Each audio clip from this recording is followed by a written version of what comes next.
A gente volta com o nosso programa, a gente está batendo um papo com a médica Karina Kendra, ela que é coloproctologista, né? A gente está falando desses problemas aí, né, que envolve ali o colo, o reto, e a gente está falando de hemorroida, muito mais comum do que a gente imagina, como você percebeu.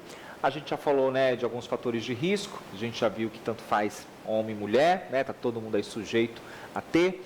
E aí, essa questão do tratamento, é só cirúrgico? Não, na verdade, inclusive, a maioria dos pacientes não precisam operar, tá? Então, eu pego muito paciente que é assim, às vezes tem sintomas, mas um fator determinante para a questão do sintoma de quem tem hemorroida é aquela questão que a gente já bateu na tecla do hábito intestinal.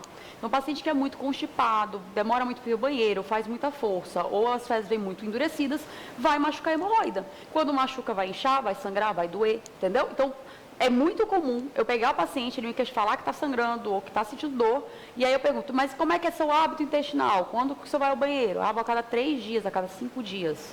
Então, se eu melhoro o hábito intestinal desse paciente, geralmente ele para de ter sintoma, tá? Então, a maioria esmagadora, a gente com tratamento clínico, principalmente hemorroidas pequenas, com tratamento clínico consegue resolver. O que é o tratamento clínico? É mudanças dos hábitos de vida, assim, a questão alimentar e de higiene, que eu acabei de falar do papel higiênico. Então, o próprio papel higiênico pode irritar a região e causar inflamação. A segunda coisa é, às vezes a gente entra junto, obviamente, com medicação para ajudar a desinflamar a hemorroida, tirar aquela sensibilidade, tanto pomada quanto comprimido. Mas a questão é, quando melhora, desinflama, o paciente tem mais sintoma, muito bem, obrigado. Ele vive bem com a hemorroida vive bem com ele, está todo mundo feliz, está tudo bem, ok. Então não precisa operar. Agora, quando as hemorroidas são muito grandes e mesmo fazendo tratamento clínico, continua com sintoma, normalmente aí já pode passar a ter indicação cirúrgica. Uma pessoa que faz a cirurgia, pode ser que a hemorroida volte? Então, esse também é um mito interessante. Na verdade, assim, como eu falei, existe vários coxins com veias na região anal. Não é só um, não é só dois, são vários, tá? Então, quando a gente opera a hemorroida, normalmente a gente vai operar uma ou duas hemorroidas ali, que são aquelas grandes que dão os sintomas. Aquele local que foi operado não volta mais a ter hemorroida, tá? Porém, existem outros mamilos, que às vezes estão pequenininhos ali, inocentes. Se você mantém um hábito ruim ao longo da sua vida, aqueles mesmo que levou a formar os primeiros que foram operados, por exemplo, em mais 10, 20 anos pode formar de novo um outro, mas não é no mesmo local que foi operado. Então, quando o paciente fala assim, não adianta operar porque volta. Não, não volta no local que foi operado, voltou porque você manteve um intestino que infelizmente não foi ruim, um intestino que não funciona muito bem, ou coincidiu que engravidou depois de novo lá uma mulher e de repente desenvolveu de novo um outro mamilo hemorroidário, ou no caso um homem que trabalha muito trabalho braçal, pedreiro, carrega muito peso, isso força o abdômen e também pode desenvolver hemorroida. Então, os fatores que levaram a formar uma hemorroida ali na vida podem levar a formar outra também, porque tem várias veias no local. A gente já teve a oportunidade de falar sobre esse assunto em outro programa, inclusive você me falou até a forma, né, do jeito ali que você vai fazer ali a evacuação, fazer o cocô, do jeito que você fica no vaso pode interferir também nessa questão de constipação, de você prender ali as fezes. Isso, a gente falou isso na anterior, né, a questão da posição, como seria a mais ideal, a que parece mais normal ser a questão da posição parecida mais para cócoras. Como eu expliquei, a ideia é basicamente ter as pernas mais elevadas que o quadril e seu corpo mais jogado para frente, não precisa subir no vaso.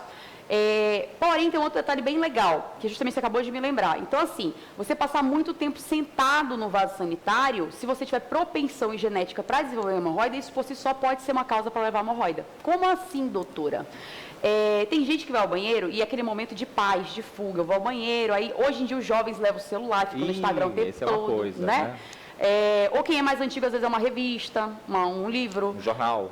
Né? Então, assim, a ideia básica é que na hora que você senta ali no vaso, o correto é você ir lá, fazer a necessidade, acabou, se lavar, porque não é tão recomendado usar papel higiênico, e pronto, acabou. Não tem que ficar sentado lá mais 30 minutos, mexendo no celular, porque essa pressão que você faz do bumbum naquela área que fica do vácuo ali do vaso sanitário, essa pressão aumenta a pressão nos vasos. Então, se você tiver propensão a desenvolver hemorroida, você vai desenvolver hemorroida, mesmo sem fazer força, mesmo fazendo a necessidade todo dia, regular, bonitinho, mas só porque você passa vários minutos sentado no vaso sanitário. Doutora, pela sua experiência, né, de vida, de trabalho, aí é muito mais comum, tem alguma faixa etária que a gente recebe uma atenção? Sim, o mais assim? comum, na verdade, é a partir de depois dos 40 anos, tá? Apesar de eu já pegar também muitos jovens.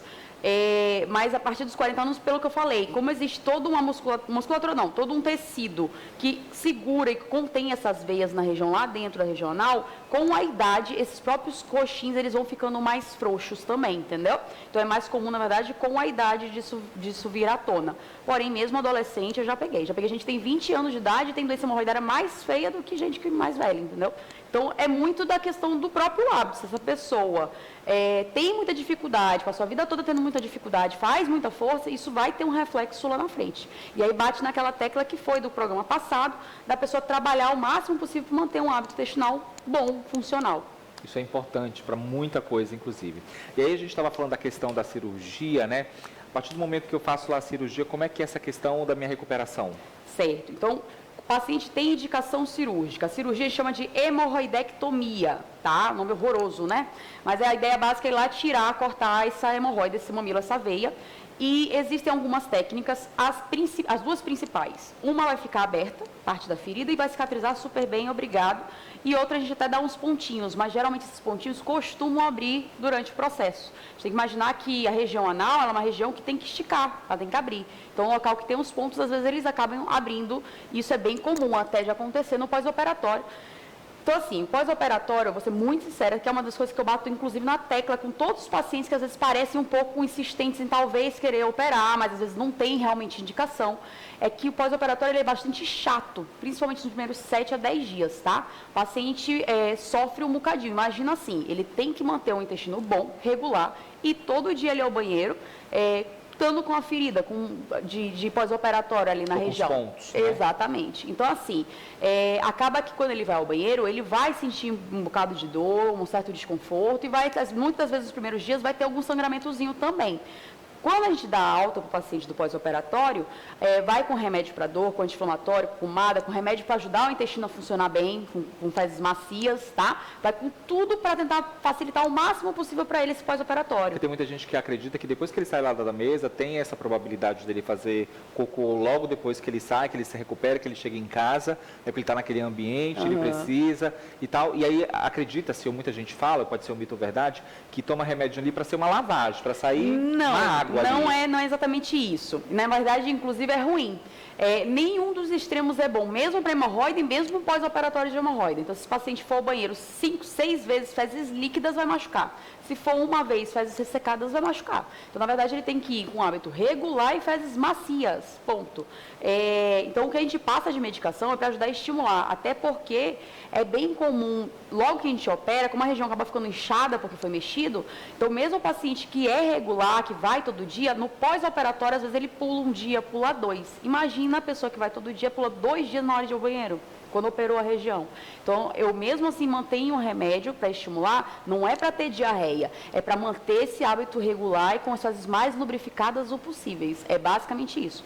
Para tentar machucar o mínimo, mas ainda assim vai ser desconfortável, porém a evolução normalmente é muito boa, assim, 30, 45 dias a gente já está totalmente cicatrizado. O paciente sofria com problema de hemorroida antes, que sangrava, que doía, que inchava, vai sofrer um pouquinho nos primeiros dias ali daquele pós-operatório e geralmente depois que cicatriza, pronto, é outra vida. Para a gente encerrar, a questão da alimentação é muito importante também, né? Então, se ele já teve todos esses problemas, teve um problema, foi detectado ali que as fezes eram ressecadas, sentia dor, às vezes dava fissura, ou então a hemorroida aparecia lá e tal, é bom que se mantenha, que mude ali aquela rotina de alimentação. Isso, eu até bati como dica na tecla disso do programa passado, justamente reforçando, né, gente? O principal motivo para constipação é a questão da má alimentação. Então, a pessoa come muita coisa que constipa, que prende o intestino, não come nada que estimula e ainda bebe pouca água. Então, a fórmula mágica para o intestino funcionar bem e regular é uma dieta rica em fibras com bastante água. Fibras tem frutas e verduras. Então, quando você fala assim, mas quando eu como mamão, meu intestino funciona. Só assim. Então, coma mamão, coma ameixa, coma laranja com bagaço, a saladinha. Isso é o que vai ajudar o intestino a funcionar e isso é uma forma de prevenir, inclusive, uma hemorroida aí no futuro. Que bom. Olha, eu sempre fico muito feliz quando a doutora Karina Kendra vem, né? Porque daí a gente fala realmente abertamente, quebra alguns tabus, até porque quando a gente fala sobre esses problemas, muitos homens ainda têm um preconceito muito grande. Isso, queria que você mandasse um recado para os homens que estão nos assistindo. Gente, Rapaziada, né? Macharada aí. Vamos ficar sem vergonha, não tem jeito. Corpo, saúde, eu acho que tem que pensar isso em primeiro lugar. Não adianta você ficar com vergonha e preocupado e só ir atrás depois que o negócio já está crítico e fica muito sério e difícil de conseguir resolver o problema. Seja hemorroida, seja fissura, seja se de repente puder ser um câncer, alguma coisa. Então pensa sempre no pior e se preocupa consigo, com o seu corpo, com a sua saúde. Procure um médico quando precisar, não fica com vergonha não, tá? Bom, e a gente vai ficando por aqui. Até um próximo programa. Até lá. Tchau, tchau.